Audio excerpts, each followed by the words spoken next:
noches. Gracias por conectarse con nosotros nuevamente para compartir un mensaje del Evangelio. La idea es leer las Escrituras desde nuestra casa y poder darle una luz de esperanza. Estoy pensando hoy en un hombre que tenía una angustia muy profunda con su hijo, pero después de varios intentos, o quizá muchos intentos, él por fin encontró hallar el descanso de una salvación perfecta, de una solución perfecta en el Señor Jesucristo. Él es la solución, Él es el Salvador, Él es el único que puede brindarte ayuda y brindarte esperanza en tiempos de crisis. Y si ahorita estamos en tiempos de crisis, si en tu familia hay una crisis, si en tu vida hay una crisis, en el Evangelio tenemos la solución. Cristo es la solución. Él tiene para ti todo lo que necesitas. Esta noche vamos a compartir sobre el Evangelio, las grandes y buenas noticias de la salvación en Jesucristo. Tengo el honor de compartir el Evangelio esta noche con el hermano Marcos Walker, un misionero canadiense que radica en Nicaragua por varios años, junto con su esposa Brenda y sus hijos, haciendo la obra del Señor. Le hemos invitado y desde su casa en Nicaragua, nuestro hermano nos transmitirá la segunda parte de esta reunión con el mensaje del Evangelio igualmente. Nos sentimos contentos de compartir con él y deseamos que sea de bendición para todos los que están escuchando. Antes de abrir las Escrituras, quisiera que nos acompañe en una oración. Padre, te damos muchas gracias por tu misericordia esta noche. Gracias por la bondad del Evangelio. Gracias porque podemos abrir las Escrituras y encontrar en ellas la salvación y la vida eterna gratuita que ofreces en el Salvador, en el Señor Jesucristo. Oramos para que nos bendigas, nos guíes, para que te glorifiques en la salvación de un alma, para que te glorifiques en la restauración de algún creyente, para que avives el corazón de tu pueblo, para que tu palabra corra, para que tu palabra se difunda, para que el Evangelio alcance más y más personas en el mundo. Agradecemos tu gran bondad, nos encomendamos a ti, en nombre del Señor Jesucristo. Amén. Amén. Vamos entonces a leer en el Evangelio de Mateo y capítulo 17. Este es un milagro que está en los tres evangelios sinópticos, como se conocen. Vamos a tomar la parte que escribió Mateo capítulo 17, y leamos en versículo 14 al 21. Cuando llegaron al gentío, vino a él un hombre que se arrodilló delante de él, diciendo: Señor, ten misericordia de mi hijo que es lunático y padece muchísimo, porque muchas veces cae en el fuego y muchas veces en el agua. Y yo lo he traído a tus discípulos, pero no le han podido sanar. Respondiendo Jesús dijo: Oh generación incrédula y perversa, ¿hasta cuándo he de estar con vosotros? ¿Hasta cuándo os he de soportar? Traédmelo acá. Y reprendió Jesús al demonio, el cual salió del muchacho, y éste quedó sano desde aquella hora. Viniendo entonces los discípulos a Jesús aparte, dijeron: ¿por qué nosotros no pudimos echarlo fuera? Jesús les dijo: por vuestra poca fe. Porque de cierto os digo, que si tuvierais fe como un grano de mostaza, diréis a este monte: pásate de aquí a allá, y se pasará, y nada os será imposible. Pero este género no sale sino con oración y ayuno. Esperando que el Señor bendiga su palabra. Amén. Esta es una experiencia que puede ser la experiencia suya esta noche. Yo no sé qué tan profundos sean tus cargas. Yo no sé qué tan profundos sean tus problemas. Pero yo sí estoy seguro que has experimentado cargas y problemas. Y muchas veces esas cargas y esos problemas están muy cerca de nosotros, a veces en nuestro propio círculo familiar, a veces adentro de nuestra propia alma o de nuestro propio corazón. Aquí hay dos personas profundamente sufridas. Hay un joven que está siendo el objeto directo de Satanás, de los demonios. Están acabando con su vida. Es un muchacho que está prácticamente al borde de la muerte. Su cuerpo tiene que llevar las marcas de estas consecuencias. Puede ser que este muchacho tiene cicatrices, heridas, quemaduras, ha estado al borde de morir ahogado posiblemente. Es posible que este padre tiene un problema también que le ha traído la consecuencia de este hijo. Está sufriendo de los nervios, ha perdido su capacidad para dormir bien. Es posible que todo en su familia se convirtió en una locura. Han tenido quizá discusiones en la casa, ha tenido problemas con su señora o ha tenido problemas con sus otros hijos. El problema de uno en el hogar afectó toda la familia. Y esto es una realidad. Los problemas que se sufren dentro de un hogar afectan todo el círculo de la familia.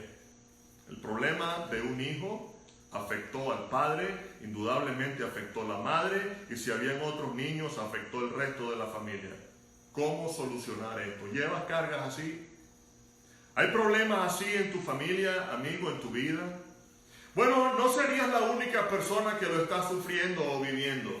Porque así como este hombre lo estaba padeciendo, muchas personas en 2020 lo están padeciendo. Y ahora con esta cuarentena, y yo sé, he leído incluso algunos de esos memes que la gente hace para reírse un poco, que ahora en este tiempo, tantas veces el papá y la mamá y los hijos juntos en la casa han surgido y han brotado algunos problemas y se agravan más. Quiero preguntarte, estimado amigo, ¿qué haces tú con esa carga?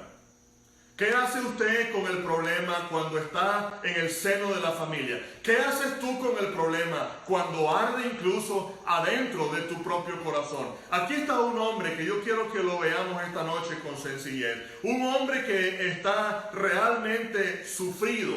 Es un hombre que está llevándole al Señor una súplica, llevándole al Señor una rogativa, y se lo está llevando no precisamente por una enfermedad de él. A él le preocupa la enfermedad de su hijo, le preocupa la vida de su hijo, aunque esto le estaba afectando a él también muchísimo. Mira, estimado amigo, hay un contraste muy grande en este relato, porque este milagro ocurrió después que el Señor descendió de la montaña. Él había estado en el monte de la transfiguración. Él había estado mostrándole a 3 de sus discípulos su gloria. El Señor, Él es glorioso, Él es Dios. Los discípulos estaban cada vez más impresionados con su persona, y nos maravilla que aunque ellos estaban mirando el poder del Señor, y aunque estaban mirando la gloria del Señor, y aunque estaban mirando repetidas veces las obras de Él y escuchando la sabiduría de sus palabras, ellos estaban todavía en un proceso de formación y estaban luchando con su fe. Estaban luchando con la capacidad de creer. Los discípulos luchaban con su capacidad de creer. El padre de este muchacho estaba luchando con su capacidad de creer. Y yo quiero decirle, estimado amigo, todo ser humano está luchando internamente con un problema que se llama incredulidad. Aún los creyentes tenemos la lucha de confiar más y más en el Señor. Y a veces la fe aumenta, a veces la fe disminuye y se va a evidenciar en tiempos de crisis. Y este hombre lleva esa lucha, los discípulos llevan la lucha. Lo que quiero resaltar hoy es la humildad de este hombre, que los discípulos la van a desarrollar también más adelante. Pedro estaba tan impresionado cuando el Señor mostró su gloria en el monte de la transfiguración, porque el Señor, siendo humano y teniendo un cuerpo de humanidad como siempre lo habían visto, estando ahí en la noche en el monte de la transfiguración, Él mostró su gloria. Y yo quiero que usted recuerde, amigo, que en ese cuerpo de humanidad que el Señor tenía, había ahí adentro de Él toda la plenitud de la deidad. Todo un ser eterno y glorioso estaba ahí. Él no era un pedacito de Dios que habitaba allí. Era Dios pleno. Era aquella persona que llenaba los cielos. Eternamente había morado en un cuerpo frágil de un ser humano. Era un ser humano. Era Dios y era hombre. Y ahí en el monte de la transfiguración el Señor dejó que los discípulos vieran lo que Él tenía por dentro. Mira, el Señor no tenía nada más adentro que gloria. No había pecado en Él. No habían cosas ocultas que no se pudieran revelar. Todo lo que había en Él internamente era luz y gloria.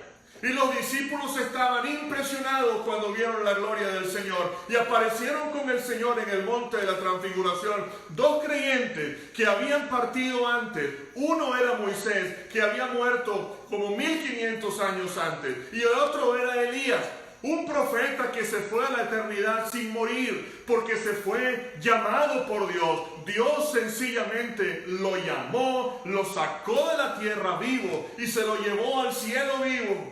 ¿Cómo va a ocurrir muy pronto con el rapto de la iglesia? Dios va a levantar creyentes resucitados de la tierra y va a sacar creyentes vivos y los va a juntar y entonces subiremos al aire con el Señor. Eternamente, dice la palabra de Dios, para estar siempre con el Señor. Cuando Pedro vio al Señor en su gloria y vio a Moisés y a Elías al lado del Señor en su gloria, Pedro dijo: Señor, es bueno que nos quedemos aquí y hagamos 3 enramadas, una para ti, una para Moisés y otra para Elías. Dándole al Señor, dándole a Elías y a Moisés el mismo lugar que correspondía al Señor. Realmente Pedro estaba confundido. Los discípulos no estaban comprendiendo a fondo la grandeza del Señor. Pero había abajo de la montaña estaban los otros 9 discípulos. Ellos también estaban luchando ahí. Pero estaban luchando en otro nivel. Cuando el Señor Jesús bajó del monte con los discípulos y bajó de ese ambiente de gloria, se encontró un ambiente tan distinto abajo. Mira, estimado amigo, en este mundo hay una lucha increíble entre el ser humano y las fuerzas del mal, y Dios queriendo otorgarnos salvación, traernos su luz, traernos de su gloria, traernos de todo el recurso que Él tiene, y los seres humanos estamos aquí abajo, y Satanás como un león rugiente, y los demonios entorpeciendo la obra del Señor, y confundiendo a la gente, y trayéndole sufrimiento, y trayéndole dolor, y trayendo crisis en la familia, y trayendo complejos problemas que hacen que el ser humano sufra, lejos de lo que era el plan divino en la eternidad. Y aquí está una familia que está luchando por años. El padre tuvo que decirle al Señor, eso le ocurre desde que era niño. Cuando el Señor llega, encontró aquel desastre.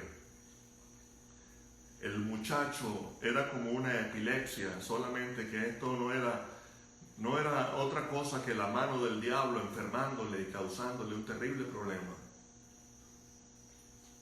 Y el Señor llegó ahí en ese momento. Llegó desde lo alto, llegó para dar una solución. Y quiero que pensemos por un momento en lo que este hombre hizo, este padre de familia. Este hombre se acercó al Señor. Él fue a Él. Y la palabra dice que cuando él vio al Señor, que llegó ahí, hemos leído acá, fue y se arrodilló delante de Él. Y yo quiero, estimado amigo, que usted esta noche valore el significado de una persona de rodillas delante de Dios.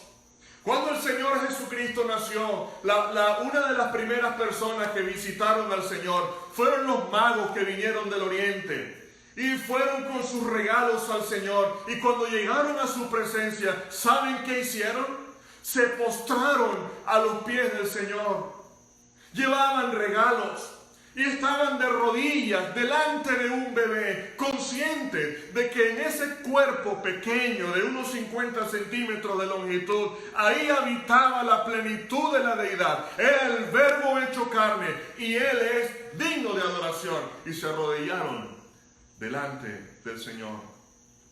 Hemos leído en unas noches atrás, cuando miramos el milagro del leproso que entró a la ciudad, lo que el leproso hizo delante del Señor fue arrodillarse. Él no traía un perfume para el Señor. Él tenía sus llagas, el hedor de su enfermedad. Pero ¿cómo alcanzar misericordia delante de Dios, delante del Verbo hecho carne, delante del Salvador? De rodillas.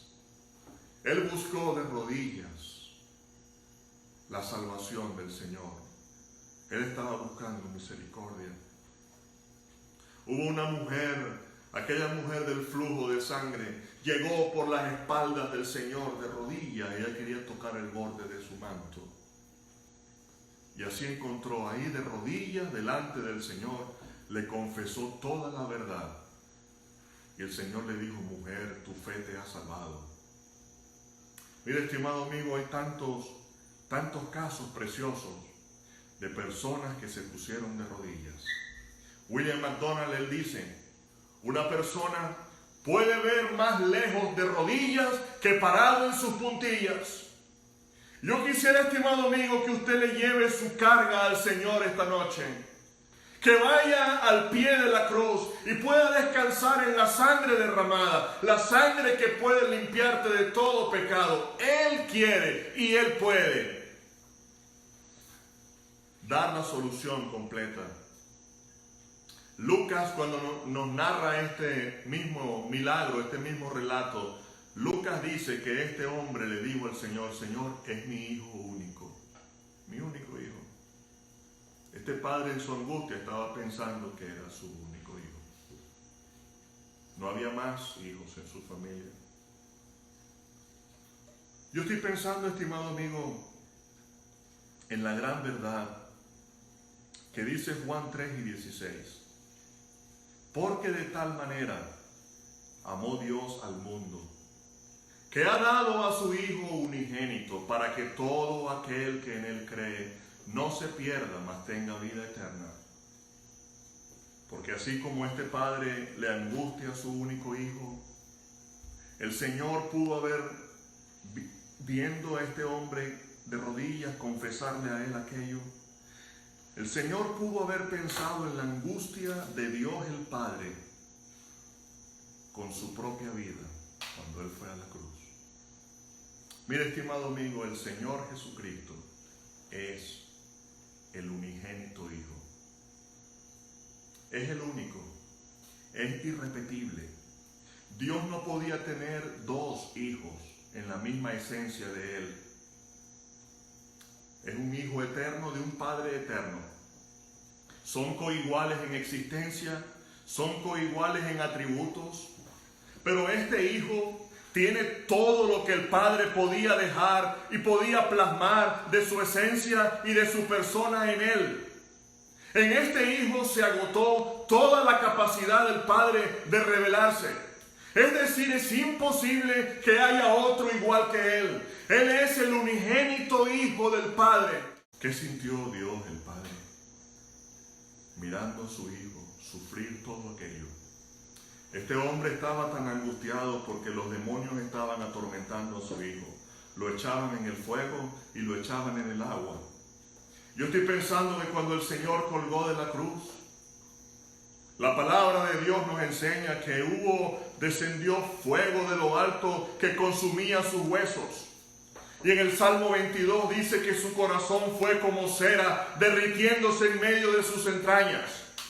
Pero también dice el Salmo 69 que las aguas entraron hasta el alma. Realmente toda esta angustia que pudo ocurrir en el Señor era algo que nosotros difícilmente pudiéramos comprender a cabalidad. Dios tuvo que condenar el pecado en la carne de su Hijo para poderte dar salvación a ti y a mí.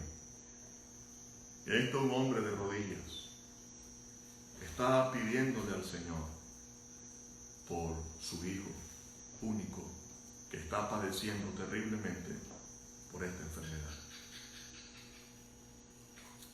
Es posible que el Padre no entiende a fondo todo lo que está pasando, pero es suficiente ver lo que Él está viendo en su Hijo. Y el Padre hizo una confesión. Él le dijo: yo lo traje a tus discípulos, pero ellos no han podido sanarlo. Mira, estimado amigo, la solución no está en los discípulos. La solución la tenía el Señor. Y yo quisiera esta noche, estimado oyente, que usted aproveche la oportunidad que tiene de ir personalmente al Salvador. Los otros creyentes, como nosotros, como mi persona y mi hermano que va a predicar, podemos hablarte del Señor, podemos abrir las Escrituras, podemos leer la palabra, pero el que te puede salvar es el Señor.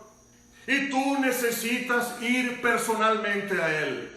Tú necesitas el perdón que solo Él puede darte, que la sangre que Él derramó puede otorgarte. Él puede y Él quiere.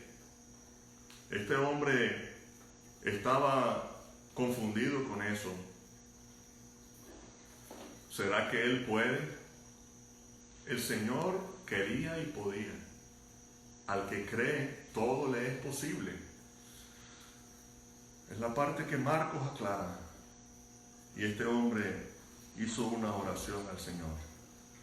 Él le dijo: Señor, yo creo, pero ayuda mi incredulidad. ¿Sabes, estimado amigo? Esta es una persona que reconoció su falta de fe. Uno tiene que tener la humildad que tenía este hombre. La humildad para ir de rodillas. La humildad para expresar de corazón nuestra falta de fe. Para reconocer delante del Señor la incredulidad del corazón. Mira, estimado amigo, si tú has tenido deseo de ser salvo, pero sientes que no puedes confiar, que no crees, porque por alguna razón te es difícil hacerlo, te es difícil confiarle tu vida al Señor. No sé, porque no lo ves, o porque no alcanzas a comprender que con algo tan sencillo como decirle al Señor que entre a tu vida o que limpie tus pecados es suficiente. Bueno, estimado amigo, aquí está un hombre que le fue honesto al Señor. Le dijo: Señor, honestamente, el problema es que soy incrédulo.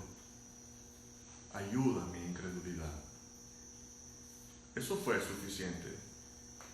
Cuando este hombre reconoció su incredulidad, entonces el Señor le otorgó lo que pidió. Inmediatamente, instantáneamente, el Señor reprendió al demonio, el cual salió, y el muchacho quedó sano desde aquella hora. Así es la salvación.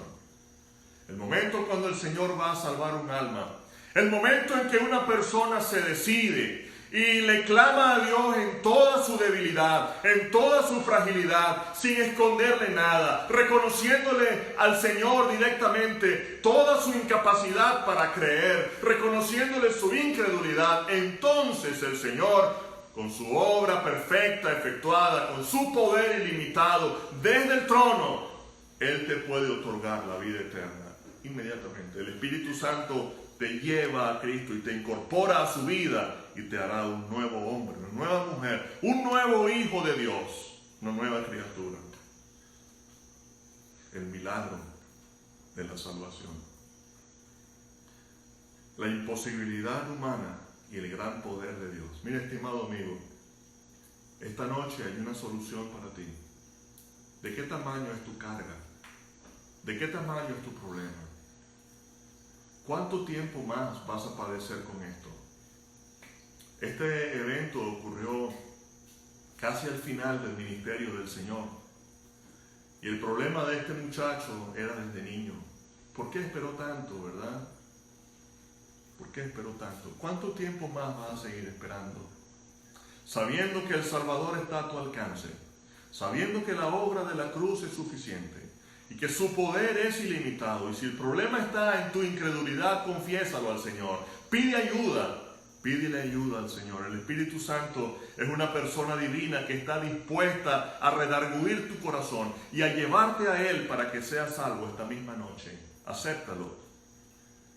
Por toda la eternidad le agradecerás a Dios este gran milagro en tu vida. El Señor bendiga su palabra.